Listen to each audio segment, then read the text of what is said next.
The gunshot echoed through the valley like a thunderclap, causing Zara Lawson to flinch as she reloaded her father's revolver with trembling hands.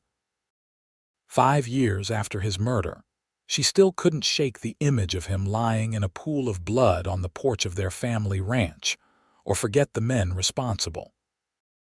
As the early morning sun crept over the distant mountains surrounding Republic, Washington Territory, in 1879, Zara squared her shoulders and aimed at the bottle perched on the fence post, determined that no one would ever hurt her again. Quinn Northwood watched the woman from atop his chestnut stallion, impressed by her determination despite her obvious lack of shooting experience. Her auburn hair caught fire in the morning light, and even from this distance, he could see the tension in her slim shoulders. He'd been hired to manage the struggling Lawson ranch, but the telegram from the bank hadn't mentioned that the owner's daughter would be so fiercely independent or so wounded.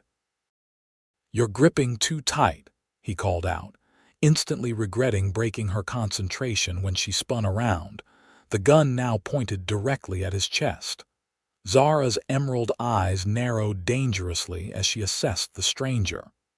"Who are you and what are you doing on my land?" Quinn raised his hand slowly, his weathered face remaining calm despite staring down the barrel of her weapon. "Quinn Northwood, madam. The bank sent me. I'm your new ranch manager." "I didn't ask for a manager," Zara replied coldly, though she lowered the gun slightly. "And I certainly don't need one." Quinn dismounted with practiced ease, his tall frame unfolding from the saddle. "The foreclosure notice from Pacific Northwest Bank suggests otherwise." He didn't enjoy pointing out her predicament, but he'd learned long ago that honesty, even painful, was always the best approach. Zara's face blanched. "Those vultures have no right. This ranch belongs to my family. And it still can, Miss Lawson. That's why I'm here to help you keep it." Quinn stepped forward, his boots crunching on the dry earth. "I've turned around tougher situations than yours." Zara holstered the revolver reluctantly. "I don't trust men making promises, Mr. Northwood. The last one who did left me with nothing but debt and heartache." "I'm not asking for your trust," Quinn replied, his deep voice steady. "Just your cooperation for now. You can judge me by my actions." As they stood facing each other in the crisp morning air, neither knew they were beginning a battle not just for the ranch, but for a heart that had been locked away by grief and betrayal. Within the week, Quinn had assessed the ranch's dire situation. The cattle stock was dangerously low, fences lay in disrepair, and the hands had dwindled to just 2 aging cowboys who remained loyal to the Lawson name despite irregular pay. At breakfast in the ranch house kitchen, Quinn laid out his plans while Zara maintained a frosty silence. "We need to diversify," Quinn explained, spreading out a hand-drawn map of the property. "Your southern pastures have good access to water. We can expand there, maybe run some sheep as well as cattle." "Sheep," Zara scoffed, pouring herself more coffee. "My father would roll over in his grave." "Your father isn't here to save this ranch. You are." Quinn's words were blunt but not unkind. "The bank's given you 3 months. We need to show progress, or they'll sell to the Morrison Mining Company." Zara's cup froze halfway to her lips. "Morrison. Those bastards have wanted our land for years." "Because there's value here that you're not tapping," Quinn explained. "Your property sits on the watershed. Control the water, control the valley," Zara finished, her face darkening. "That's what my father always said," Quinn nodded. "Smart man." "And it got him killed." Zara stood abruptly, her chair scraping against the wooden floor. "Do what you have to with the ranch, Mr. Northwood. Just don't expect me to play rancher's wife and serve you pie while you do it." "I prefer apple if you're offering," Quinn replied with the ghost of a smile, watching her storm from the kitchen. He sighed heavily, running a hand through his dark hair. Saving the ranch would be the easy part. Reaching the woman who owned it would be the real challenge. The following days established a tense routine. Quinn worked from dawn to dusk, repairing fences, assessing the livestock, and recruiting additional hands from nearby homesteads. Zara maintained her distance, observing his efforts with skeptical eyes from the porch or the stables where she tended to her beloved mare, Willow.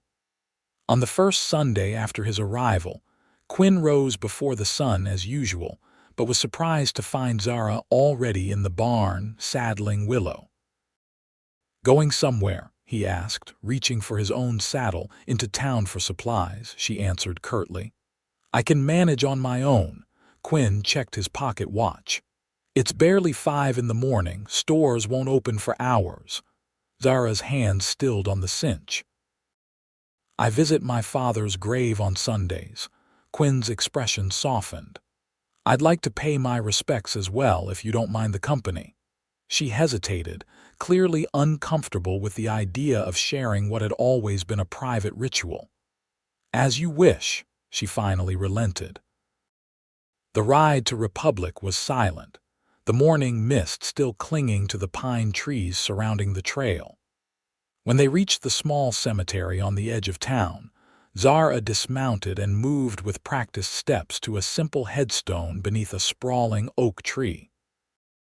Quinn hung back, giving her space as she knelt and removed dried flowers from a small vase, replacing them with fresh wildflowers she'd gathered along the trail.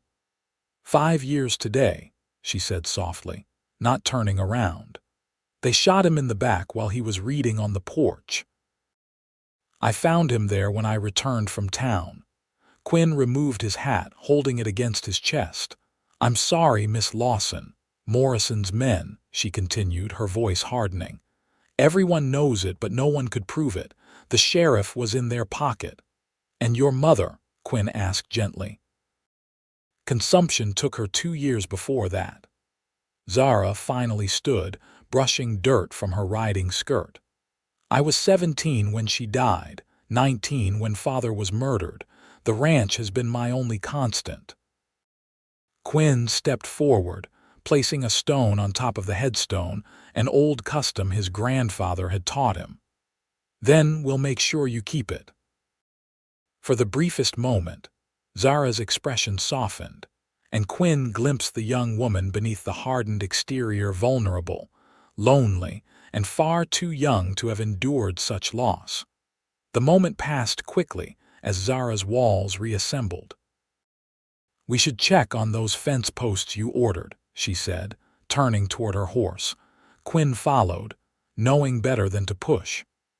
Patience had always been his strength, and Zara Lawson would need every ounce of it. In town, Republic was beginning to stir as shopkeepers opened their businesses for the day.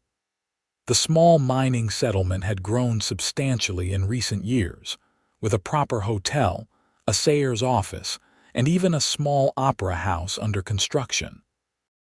Quinn and Zara tied their horses outside the general store, waiting for old Mr. Billings to unlock the doors. "Well, look who's still hanging around," a deep voice called from across the street. Zara Lawson, as pretty and stubborn as ever. Quinn turned to see 3 well-dressed men approaching, the leader sporting an expensive suit and gold watch chain. The familiar insignia on his vest, a stylized M with a pickaxe, immediately identified him. "Edmund Morrison," Zara acknowledged coldly. "Still hiding behind your father's money, I see." The man's smile didn't reach his eyes. "Now, is that any way to greet an old friend, especially one who's about to be your new landlord?" His gaze shifted to Quinn. "And who might this be? Another drifter you've taken in to postpone the inevitable." Quinn stepped forward, extending his hand with deliberate politeness. "Quinn Northwood. I'm managing the Lawson Ranch now." Morrison ignored the outstretched hand. "Wasting your time, Northwood. That property will be mine by summer's end. My father has already arranged it with the bank." We'll see about that, Quinn replied evenly.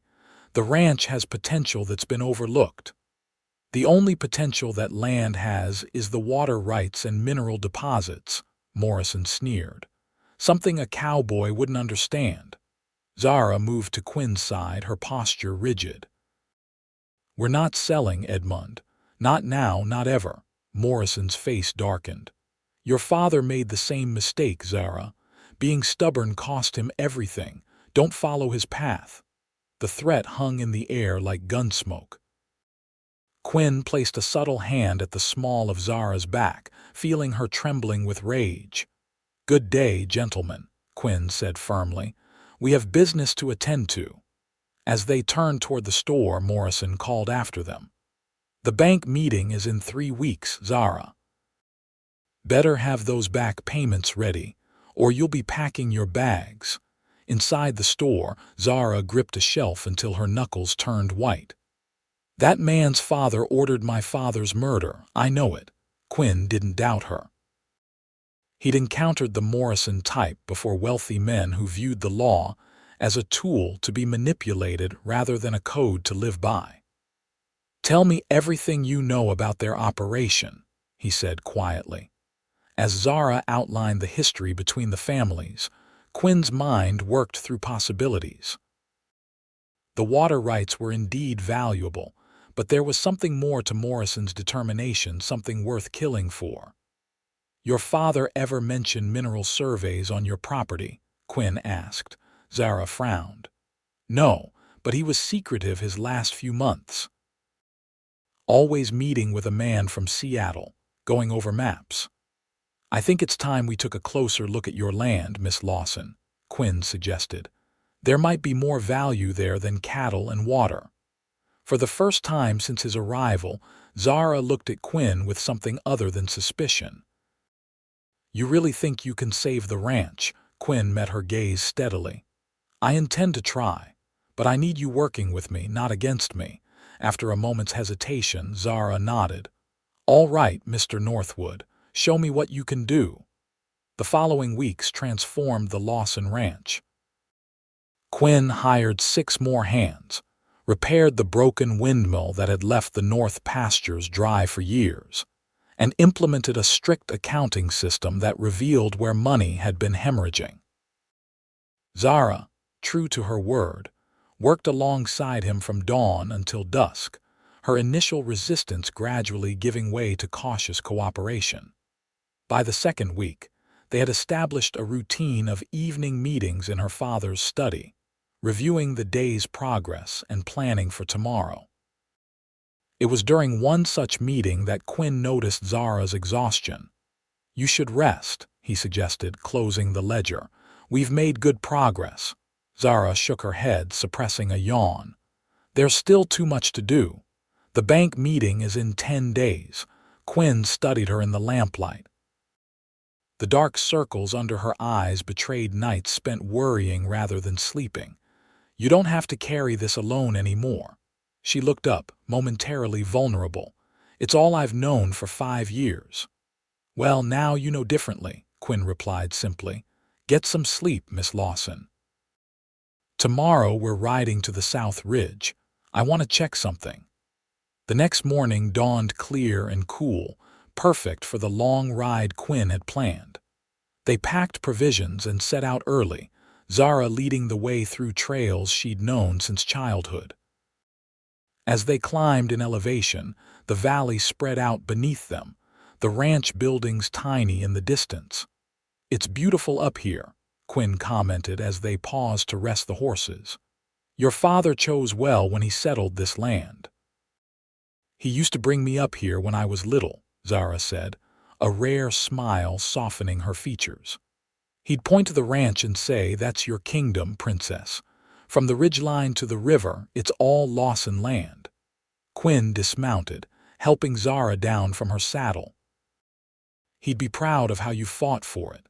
She accepted his hand, another small barrier breached, and looked away quickly when their eyes met. I'm not sure about that. I've nearly lost everything he built. But you haven't given up, Quinn reminded her.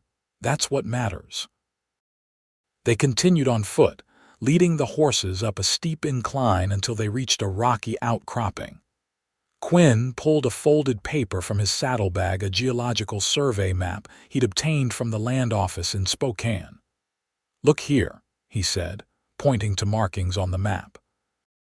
"Your property extends another quarter-mile beyond this ridge, and these symbols indicate possible copper deposits." Zara studied the map with interest. "Copper? Is that valuable enough for the Morrisons to kill for?" "Copper wiring is the future," Quinn explained. "With the expansion of telegraph lines and Edison's new electric lighting systems, copper prices have doubled in the last 3 years. If there's a significant deposit on your land, then Morrison would stop at nothing to get it," Zara finished grimly. They spent the afternoon exploring the ridge, Quinn occasionally stopping to examine rock formations or collect samples. By late afternoon, as they prepared to return to the ranch, he was convinced. "There's copper here, all right," he announced, holding up a greenish rock. "Not surface level, but not deep enough to require expensive mining operations. If we can prove it before the bank meeting, the loan would be approved instantly," Zara realized, her eyes widening. "The bank would see the property as valuable collateral." Quinn nodded. "Exactly. But we need an official assay and documentation." As they mounted their horses for the return journey, Zara's expression had changed. For the first time since he'd met her, there was hope in her eyes. "Thank you," she said simply. "Don't thank me yet," Quinn cautioned. "Morrison won't give up easily." His warning proved prescient. 3 days later, as they returned from town with the assayer's preliminary report confirming copper traces, they found 2 of their hands tending to a wounded cow near the north fence line. "What happened?" Quinn demanded, dismounting quickly. "Someone cut the fence during the night," explained old Sam, who'd worked the ranch since Zara was a child. "Drove off about 30 head from the tracks, shot this poor girl when she wouldn't move fast enough." Zara's face hardened. "Morrison." Quinn examined the fence cuts, clean, deliberate work done with wire cutters. "We'll report this to the sheriff." "Waste of time," Sam muttered. "Sheriff Wilson's got Morrison money in his pocket." "Report it anyway," Quinn instructed. "We need a paper trail, and double the night watch from now on." Back at the ranch house, Zara paced the study like a caged mountain lion. "This is just the beginning. Morrison knows we're onto something with the copper. He'll escalate." Quinn poured her a small glass of whiskey and handed it to her. "Drink. It'll steady your nerves." She accepted the glass but didn't drink. "My father never touched spirits, said they dulled a man's thinking." "Your father sounds like a wise man," Quinn acknowledged, "but sometimes wisdom includes knowing when to bend your own rules." Zara studied him for a moment, then took a small sip, grimacing at the burn. "How did you come to know so much about ranching, Mr. Northwood? And mining?" Quinn settled into a chair, stretching his long legs toward the fireplace. "My father was a miner in California during the gold rush. My grandfather ran cattle in Texas. I've done both, plus worked railroads, drove stagecoach, and spent 2 years as a deputy marshal in Arizona Territory." "A man of many talents," Zara observed, her tone less guarded than usual. "Jack of all trades, master of none," Quinn corrected with a self-deprecating smile. "Though I do have a knack for turning around failing operations. The bank in Spokane hires me for special cases." "And is that all I am to you, Mr. Northwood? A special case?" There was something in her voice, a vulnerability she usually kept hidden. Quinn met her gaze directly. "You're much more than that, Miss Lawson." The moment stretched between them, charged with unspoken possibility, until Zara looked away. "We should review the assayer's report before the bank meeting." Quinn recognized her retreat behind the walls she'd built to protect herself. "Of course," he agreed, accepting that tonight would not be the night those walls came down. The next week brought more troubles. A mysterious fire destroyed one of their hay barns, though the hands managed to save the livestock. Then their water pump was sabotaged, leaving them scrambling to repair it before the cattle suffered. Through it all, Zara's determination never wavered, though Quinn often found her on the porch late at night, staring toward the mountains with troubled eyes. On one such night, 3 days before the bank meeting, Quinn brought her a shawl against the evening chill. "You should be resting," he said, draping it around her shoulders. "I was thinking about my father," she admitted, pulling the shawl tighter. "Wondering if I'm fighting a battle he knew couldn't be won." Quinn leaned against the porch railing beside her. "Do you believe that?" She considered the question. "No, I think he fought because this land was worth fighting for, just like I do." "Then you've already won the most important battle," Quinn said quietly. Zara turned to face him, moonlight silvering her auburn hair. "How can you be so certain of everything?" "Don't you ever doubt?" "Every day," he confessed. "But doubts are just questions without answers yet. They're not reasons to stop moving forward." She studied his face as if seeing him clearly for the first time. "Who are you really, Quinn Northwood?" "Just a man who recognizes something worth fighting for when he sees it," he answered honestly. The distance between them seemed to shrink, the night air heavy with possibilities. Zara swayed slightly toward him, then caught herself, straightening her spine. "I should check on Willow. She seemed off her feed today." Quinn watched her retreat to the stables, understanding that her heart, like a wild horse, couldn't be captured, only coaxed with patience and gentleness to trust again. The day before the bank meeting, disaster struck. Quinn was checking the repaired north fence when he heard gunshots from the direction of the ranch house. He spurred his horse immediately, racing back to find chaos. 3 masked men on horseback driving the cattle from the corral, while gunfire exchanged between the ranch hands and the rustlers. Quinn drew his revolver, taking careful aim at one of the masked men. His shot found its mark, sending the rustler tumbling from his saddle. The other 2 abandoned their attempt, racing away with only a handful of cattle. "Anyone hurt?" Quinn called to Sam, who was crouched behind a water trough. "They got young Billy in the shoulder," the old cowhand reported. "And Miss Zara," Quinn's heart lurched. "What about her?" "Took off after them like a demon, sir.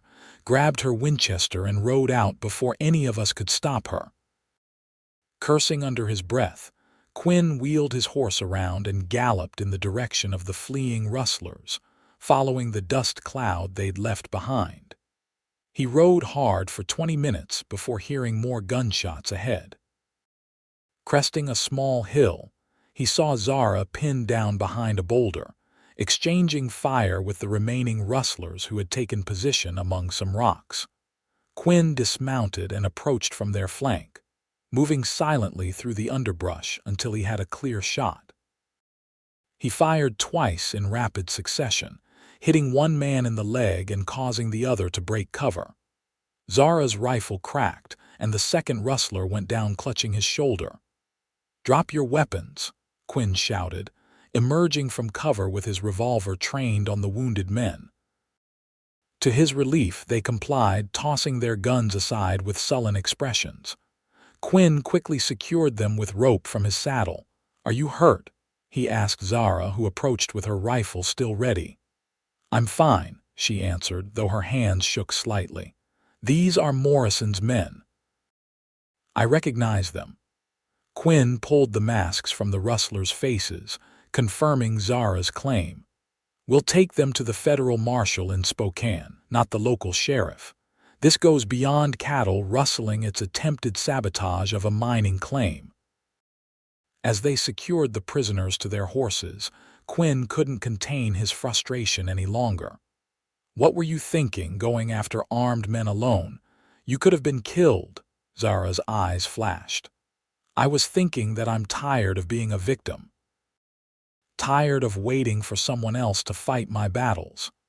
There's a difference between courage and foolishness, Quinn countered. What good would it do your ranch if you died here today? At least I would have died fighting, she shot back, instead of cowering behind locked doors like I did when they killed my father. The pain in her voice stopped Quinn cold. Is that what this is about? You think you failed him? Zara turned away, but not before he saw tears gathering in her eyes. I was in town. I should have been home. And likely been killed alongside him, Quinn said gently. You can't change the past, Zara. You can only decide what to do with the time you have now. She wiped her eyes with a quick, angry gesture. And I've decided to stop letting the Morrisons take what belongs to my family. Quinn studied her for a long moment, admiration mixing with exasperation. Then let's do this the right way, together. Something shifted in her expression, a softening, a recognition. Slowly, she nodded. Together. The bank meeting the next day was unlike anything Republic had seen in years. Quinn and Zara arrived with not only the copper assay reports, but also the 2 captured rustlers, escorted by a federal marshal Quinn had telegraphed from Spokane. The town buzzed with excitement as they entered the bank, where the loan committee and Edmund Morrison with his lawyer waited. What is the meaning of this? Demanded Morrison as the marshal brought in the prisoners. Justice, Quinn answered simply, laying out the documentation on the table. These men were caught stealing Miss Lawson's cattle and attempting to sabotage her property after we discovered copper deposits on her land. The bank president, a shrewd man named Harrington, examined the assayer's report with interest. This changes the value assessment considerably. It should also change your understanding of why certain parties have been so eager to acquire the Lawson property, Quinn continued, glancing meaningfully at Morrison. The marshal has some questions about that, I believe. As Morrison sputtered denials, the meeting transformed from a potential foreclosure to a loan extension with favorable terms. By the time they departed, Zara had secured financing for both ranch improvements and a small-scale copper mining operation, with Quinn retained as operational manager. Outside the bank, the spring sunshine seemed brighter somehow. Zara stood on the boardwalk, her expression dazed. I can't believe it's over. Not over, Quinn corrected. Just beginning. There's a lot of work ahead to make the ranch profitable again. Zara looked at him curiously. You're staying, then? If you'll have me, he answered carefully, aware they stood at a crossroads. The bank's happy to keep me on, but ultimately it's your ranch, your decision. She was silent for a moment, studying the dusty main street of Republic with new eyes. When my father died, I locked up everything: the ranch, my plans for the future, my heart. I thought it was the only way to survive. Quinn waited, knowing she needed to find her own way to the truth. But you can't live locked away forever, she continued softly. Eventually, the walls that protect you become the prison that confines you. Walls can have doors, Quinn suggested. It's just a matter of finding the courage to open them. Zara finally met his gaze, vulnerability and strength mingling in her green eyes. I think I'd like your help with that, Quinn Northwood, if you're patient enough to teach me how. He smiled, offering his arm as they walked toward their horses. I've always believed some things are worth waiting for. Spring blossomed into summer at the Lawson Ranch, bringing changes both to the land and its inhabitants. The copper mine began operations on a small scale, providing needed capital while the cattle herd was rebuilt. New hands were hired, buildings repaired, and slowly the property regained its former prosperity. More subtle was the transformation in Zara herself. The walls around her heart didn't crumble all at once, but brick by brick, as Quinn's steady presence proved trustworthy. Their evening meetings in the study gradually lengthened, business discussions giving way to personal stories and shared laughter. On a warm July evening, they sat on the porch swing after dinner, watching fireflies dance in the gathering dusk.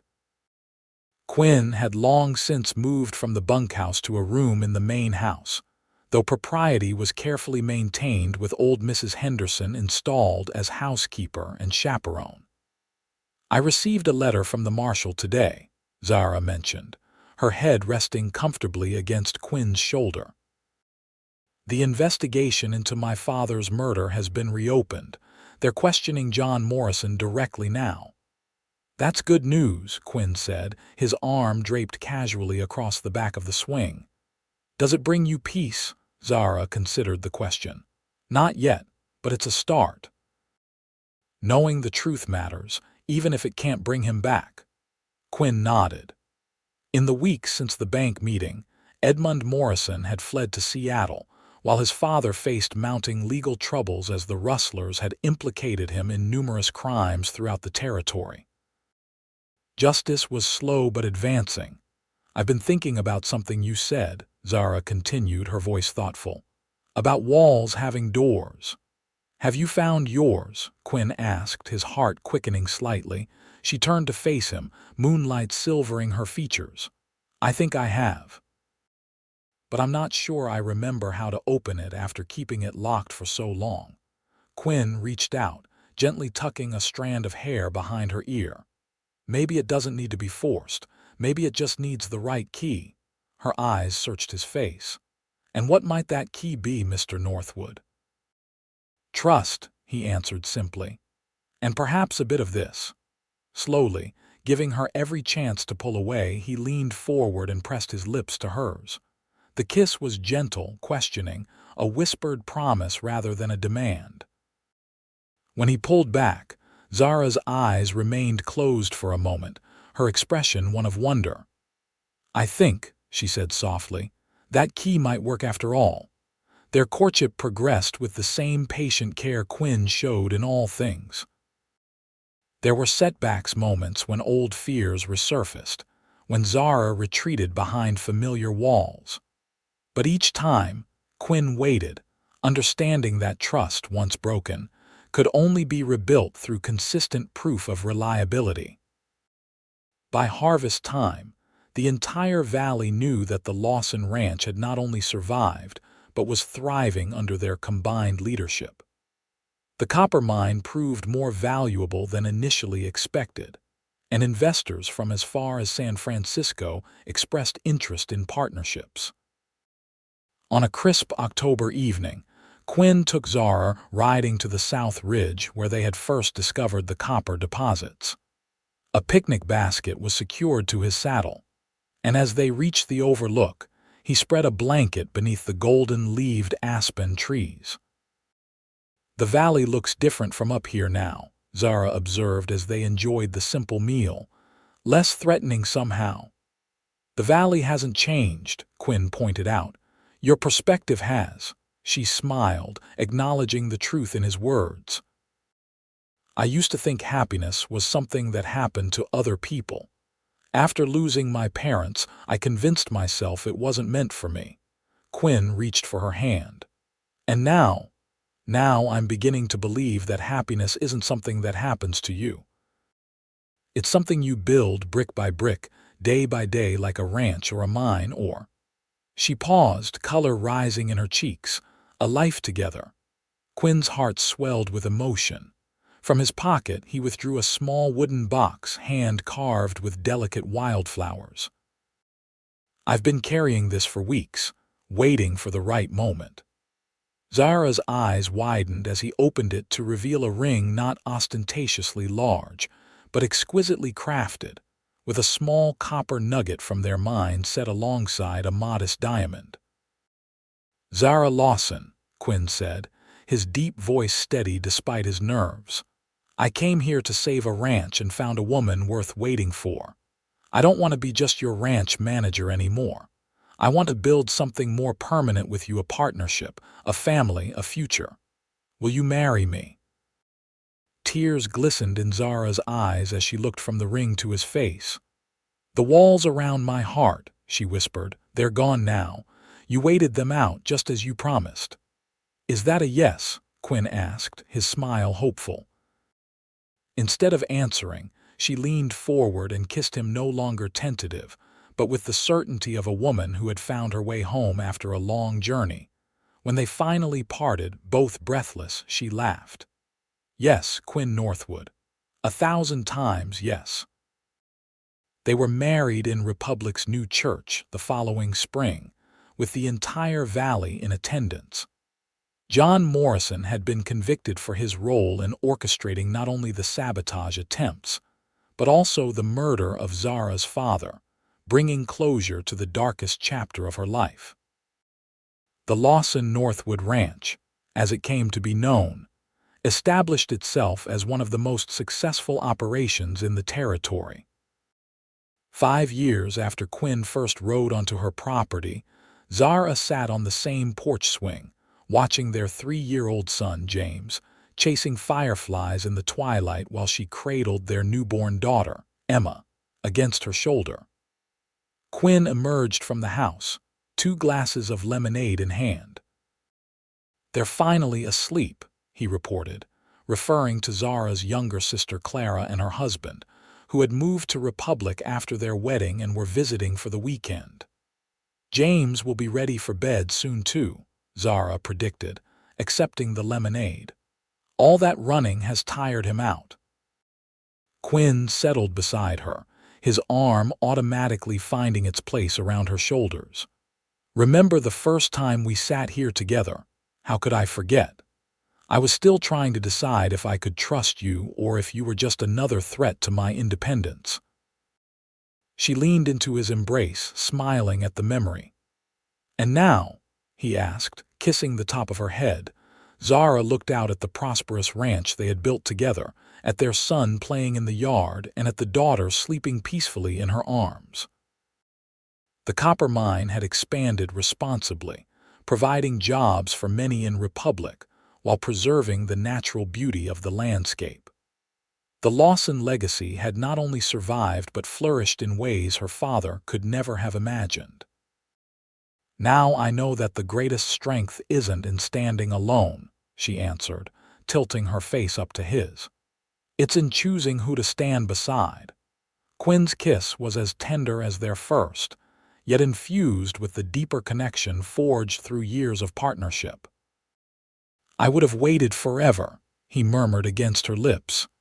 "I'm glad you didn't have to," Zara replied softly. As twilight deepened into night, they called James in from his play, the family complete and whole within the walls of the home they had built together, not walls of isolation and fear, but of love and protection, with doors that stood open to the future. In the years that followed, the legend of the Lawson Northwood Ranch grew throughout the Washington territory. Visitors often remarked on the unusual partnership between the fiery-haired woman and her steady husband, who seemed to communicate without words as they managed their thriving enterprise. Few knew the full story of how Quinn Northwood had patiently waited outside the walls of Zara's heart until she found the courage to let him in.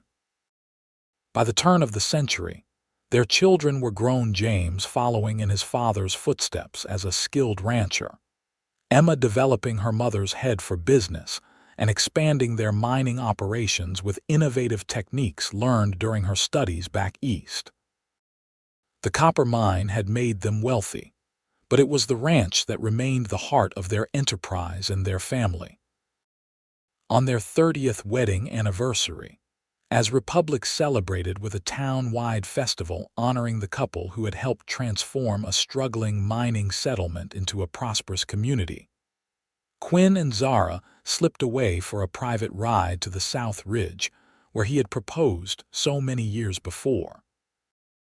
The view had changed, the valley now dotted with more homes, the town larger, even a railroad spur connecting Republic to the main line. But the essential beauty of the land remained unchanged, wild and enduring like the love they had built together. "Do you ever wonder," Zara asked as they sat beneath the aspen trees, now taller and fuller than 3 decades before, "what would have happened if you hadn't come that day? If I had lost the ranch?" Quinn took her hand, his thumb caressing the wedding ring he had placed there so many years ago. "I don't believe in accidents, Zara. I was meant to find you, just as you were meant to learn to trust again." She smiled, the lines around her eyes deepening badges of a life fully lived, with both joy and sorrow experienced deeply. "The walls I built were so high back then. I never thought anyone would care enough to wait until I was ready to lower them." "Some treasures are worth the wait," Quinn replied simply, his hair now silver at the temples but his blue eyes as clear and steadfast as ever. "And you, Zara Lawson Northwood, have been the greatest treasure of my life." As the setting sun painted the western sky in brilliant hues of orange and gold, they sat together in comfortable silence, shoulders touching, hands entwined, two people who had discovered that love wasn't about dramatic rescues or grand gestures, but about the patient courage to remain present through every season of life, waiting for walls to become bridges that connected rather than divided. And in Republic, Washington, long after they were gone, stories would still be told of the cowboy who waited patiently outside the walls of a wounded heart, proving day by day, year by year, that love built on trust could endure any storm, and that sometimes the greatest act of courage isn't in fighting battles, but in opening doors that fear has kept locked for far too long.